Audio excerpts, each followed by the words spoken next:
Hello there, ladies and gentlemen. I am the CHALL, and today, Chall Chats Doncaster Rovers 0, Crewe Alexandra 2, 2-2 on aggregate. Crewe go through to the final 4-3 on penalties. As a Doncaster Rovers fan personally, this broke me.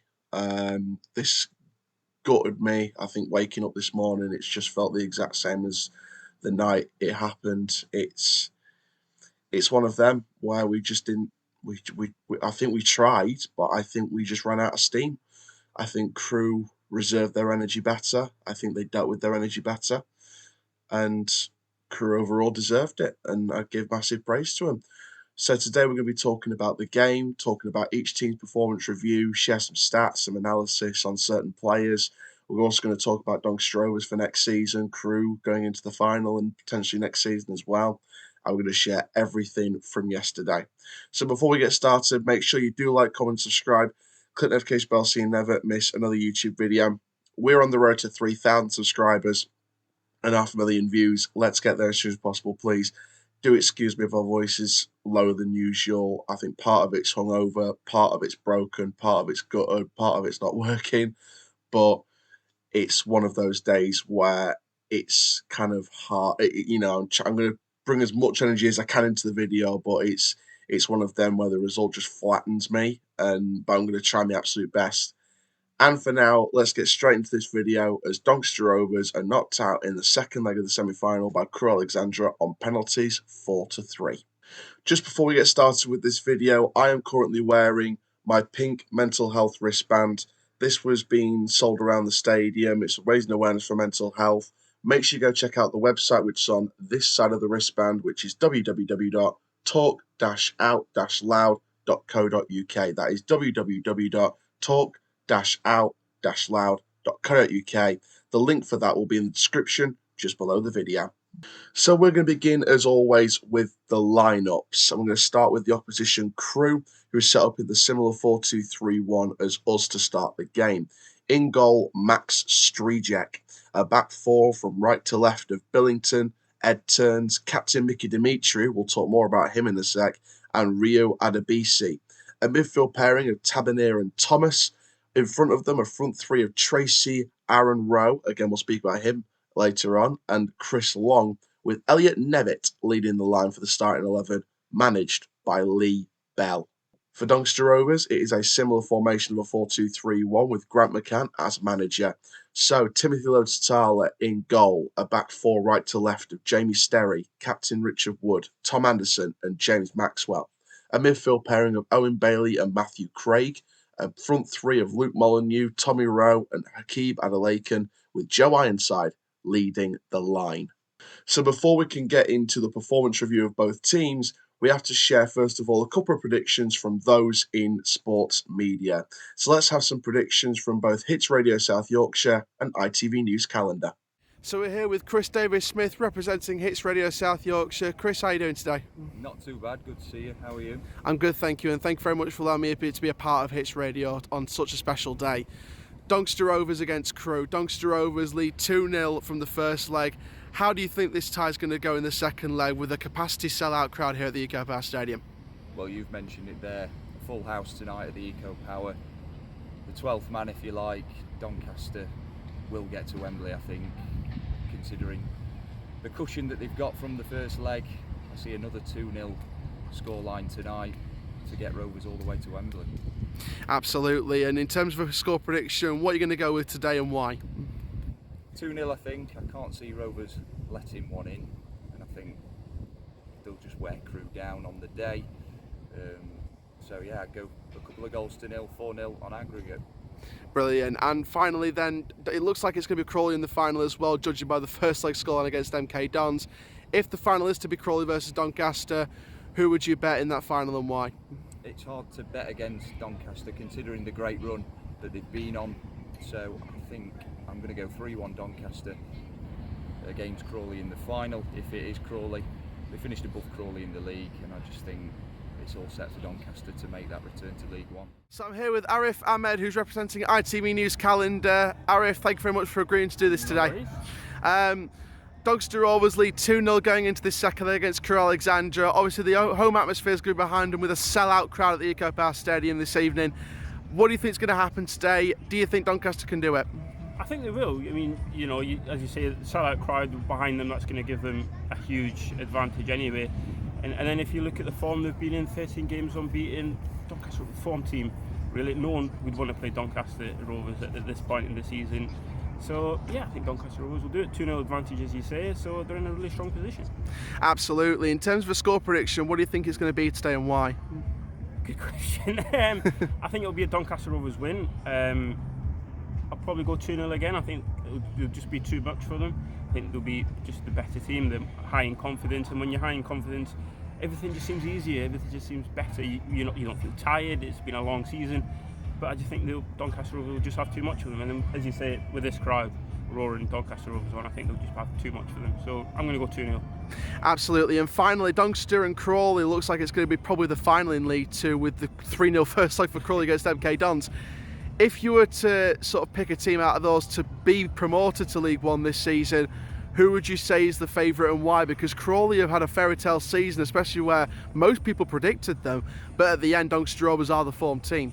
Doncaster Rovers 14, but Doncaster Rovers got this, for me, the best story of the season from where they were in January. Potentially falling out of the Football League, but now they could be in League 1. I mean, that's an incredible story. I mean, it'll just be the best ending for Doncaster, wouldn't it, if they get to the playoff final and win it and get to League 1. So for me, Doncaster Rovers. So let's start off with Crewe Alexandra's performance review. And first of all, I need to say well done to Crewe Alexandra for that performance. It was an amazing performance overall. They were physical, they were effective, they were efficient, they were tenacious, and overall for me, Crewe were the better team in that game. There's one particular player I want to highlight first, and that is, of course, the man of the match, the captain, the man of the moment, the man who turned around his first leg performance and have the mentality to do it, Mickey Demetriou. I mean, he was just on fire in that game. I mean, you see some of the stats here during the 120 minutes of regular and extra time. 71 touches, 11 clearances, 5 block shots. He got a goal in there as well. 52% accurate pass rate, 47% aerial dual win rate. I mean, the heat map just shows he was all over the pitch, and he deserved that man of the match award. For me, Mickey Demetriou was a real experienced leader. He had the mentality to turn around his first leg performance, where I thought there was some lacklustre performance in there from Demetriou in the first leg. I thought second leg he absolutely turned it around and was really a real linchpin for Crewe's defence and really shut Doncaster out of shot for the entirety of the game. And, for me, I think Mickey deserved that man of the match award. He was by far, for me, the best player on that pitch for both teams. Crewe, for me as a whole, I think the best thing that they did was they didn't really go all out. They didn't really sort of, largely press. They didn't, they weren't outstanding to watch. But I think what they did was they countered, they were efficient in the possession game, they were efficient in the passing game, and you know what? I was speaking about this with my dad and some other Rovers fans as well, and you know what? They kind of all said the same thing really. In the first 20 minutes of the first leg, in the first half, Crewe had the wing battle, they had the midfield control, and they had the energy and they had the legs over Donny. And then Donny kind of took control after that. In this particular leg, they used those first 20 minutes and turned it, I'd say, barring a large spell of the second half, I'd say apart from that, they turned it into an entire game for Crewe. They really utilised the first 20 minutes of the first half, first leg, into most of the game. And they really kept Doncaster out of shop. The two goals were good cross in the box. Demetriou rose highest for one of them. The other one was sent in, and again, it was a scramble, and they put it in the back of the net.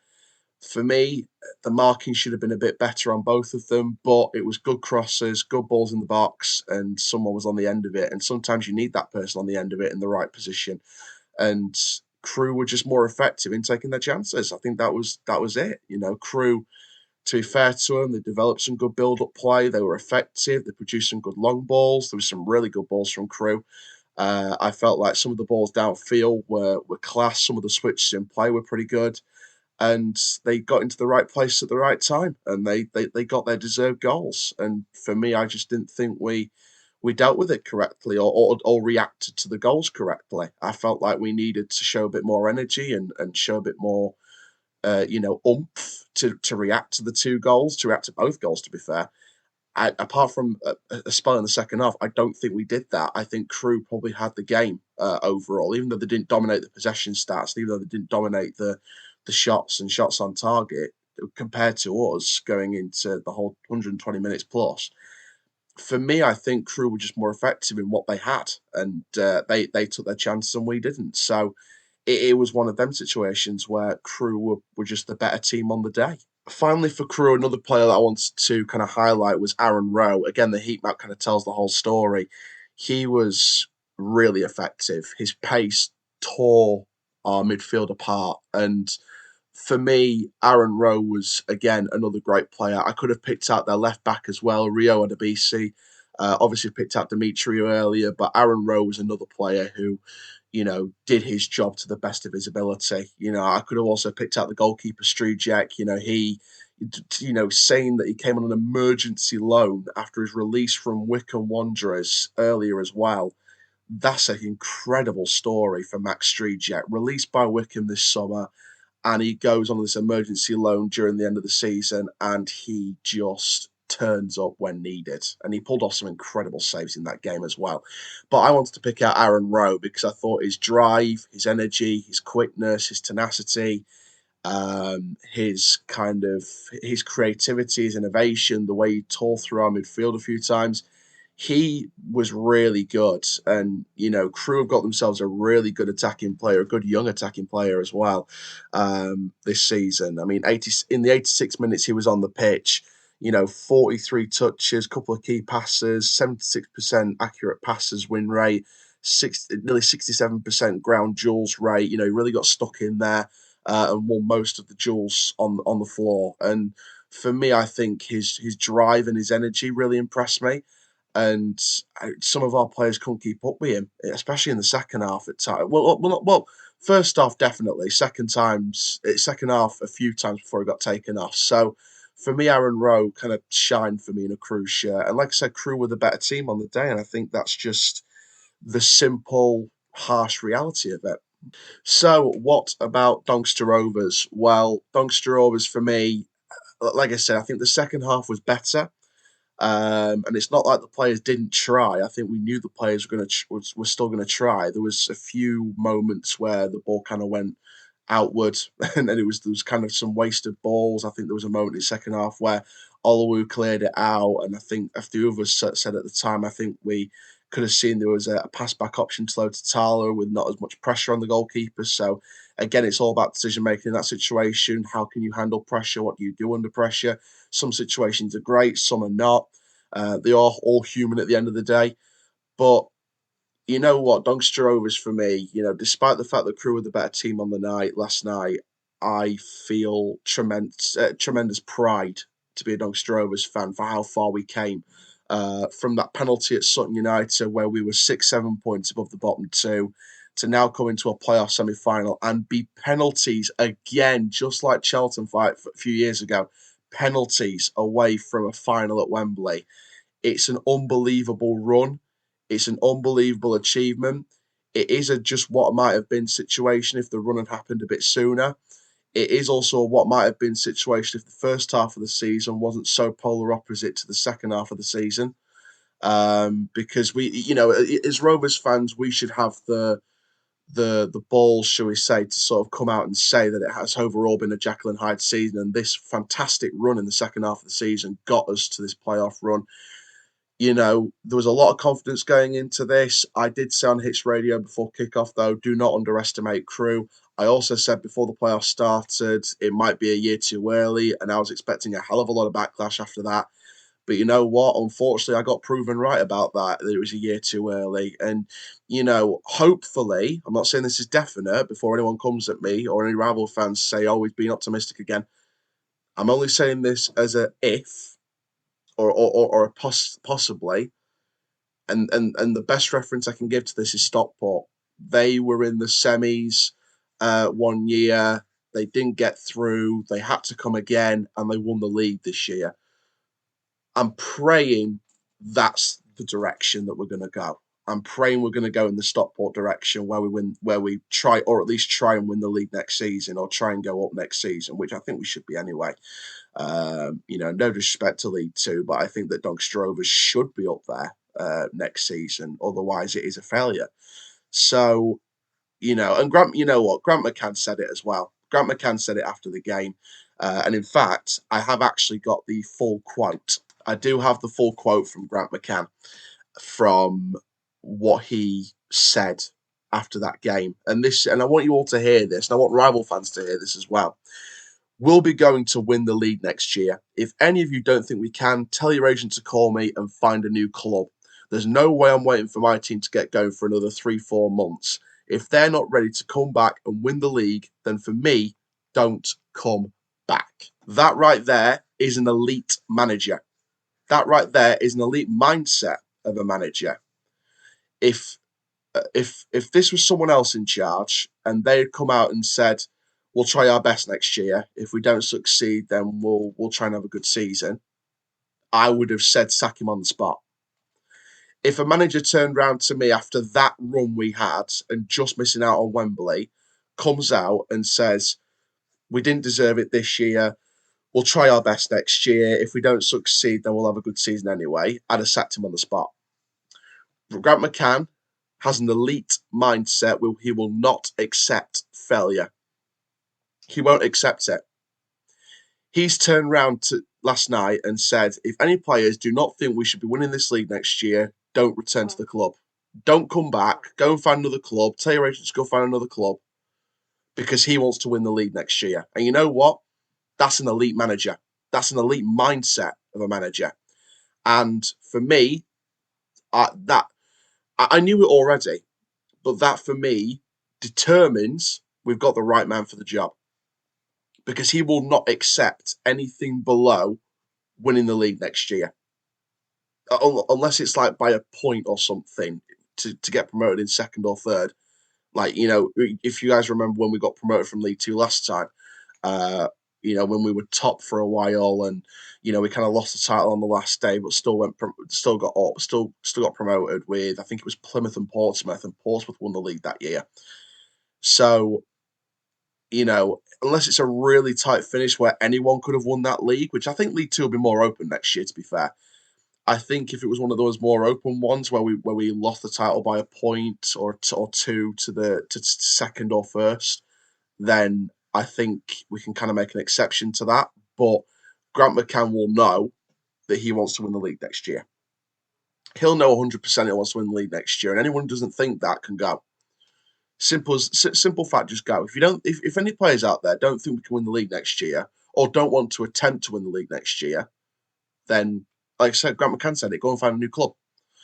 Because the Rovers fans want the league next year. I'm not deluded. I know the Rovers fans want the league next year. It's going to be tough. Don't get me wrong, it won't be a walk in the park. But for me, I think that Rovers fans want to win the league next year. Grant McCann wants to win the league next year. And anyone who doesn't think that can go and find a new club.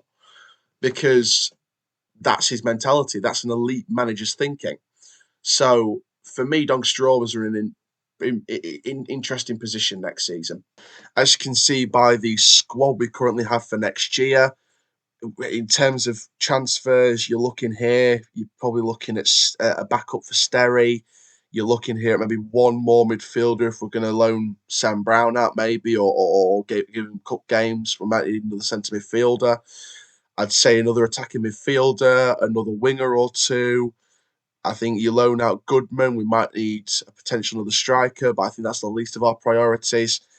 You look at the players yet to sign a new contract. I think Bottomley will go. I think Seaman will go. I highly doubt Biggins will re-sign.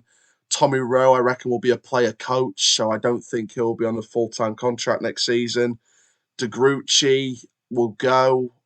I wouldn't be surprised if Molyneux didn't sign. Taylor, I think, will go. I think Lavery will go. But all the loanees will go. We won't get. I have serious doubts about getting Adelaide permanently now that we haven't been promoted. There was, rumours of Mansfield. There was rumours of him going elsewhere. Obviously we don't want to believe rumours. We want to wait until see what's official. But I kind of have doubts now about Adelaide signing. I have some doubts about him now. Don't get me wrong, he's had a great season since he's come here in January. I think he's had a great run overall. I just worry about it going forwards. Obviously, Billy Watts will go back to Wrexham, and I doubt he'll probably stay there in the summer. I think he'll go permanently somewhere else, whether that be at Halifax or somewhere else, or at Tranmere Rovers. I just think he'll go somewhere else next season. So what next for both teams? Well, Doncaster Rovers, for me, obviously they have to go again next season. And Grant McCann said it. The task next season is to win the league and to build a team capable of winning that league. And to do that, Terry Bramwell needs to do what us fans have asked him to do and pleaded with him to do this summer anyway, and that's to open that war chest and get that money out, because we're going to have to bring in 5-6 players that's going to really take us forward and really be title contenders going into the season. So for me, that's what the owner needs to do. That's what the owner and chairman needs to do, because obviously it's the same role, same person. That's what Terry needs to do. That's what the club needs to do. I'm sure the club will have a plan. I'm sure Grant McCann will have a plan of who he wants to keep. We know he said after the game there's 2-3 negotiations currently going on over contracts, but he set a deadline. If they don't reach that deadline, they're out of here. So it's going to be interesting from a Doncaster Rovers perspective. For Crewe Alexandra, obviously they've got a final to look forward to. The second leg of the other semi-final is on tonight, so I'll probably be reviewing that one. Crawley versus MK Dons. They're 3-0 up Crawley on aggregate at the minute from the first leg. It's going to be an interesting one. Will it have the drama that there was yesterday? I really don't know. But, Crawley, if they end up being in the final, then fair play. No disrespect to Crewe.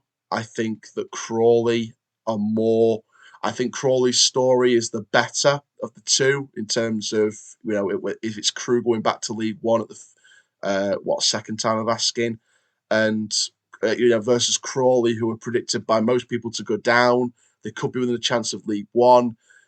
Something about Crawley tells me they're going to be the ones to do it. And it's nothing against Crewe. I generally think Crewe, again, like us, I think it's a year too early for them.